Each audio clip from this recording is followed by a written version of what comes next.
আল্লাহ তাআলা বলবে দাও, তার হকটা আদায় করে দাও। বলেন তো, দুনিয়াতে কেউ যদি কারো জমি জোর করে দখল দেয়, কিয়ামতের দিন জমি দেওয়ার কোনো অবস্থা আছে নাকি? এইবার লোকটা বলবে আল্লাহ, এ তো দুনিয়া না, দুনিয়া না। দুনিয়া যদি হইতো আমি তার জমি, তার হক তাকে ফিরাইয়া দিতাম। এখন আমি কোথার থেকে দিব? এইবার অভিযোগকারী বলবে আল্লাহ, ঠিক আছে, এটা তো দুনিয়া না। দুনিয়ায় আমার সম্পদ সে দখল দিয়েছিল, আজকে আমার সম্পদের প্রয়োজন নাই। সে আমার দুনিয়ার হকটা তার নেকির দ্বারা মিটায়া দে।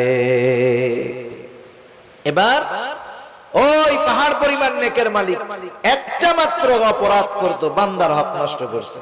সে কি করবে? নেকির থেকে নিয়ে এক একজনের হক আদায় করবে। যারা যারা মানুষের হক নষ্ট করে, এরা একজনের করে না, বহু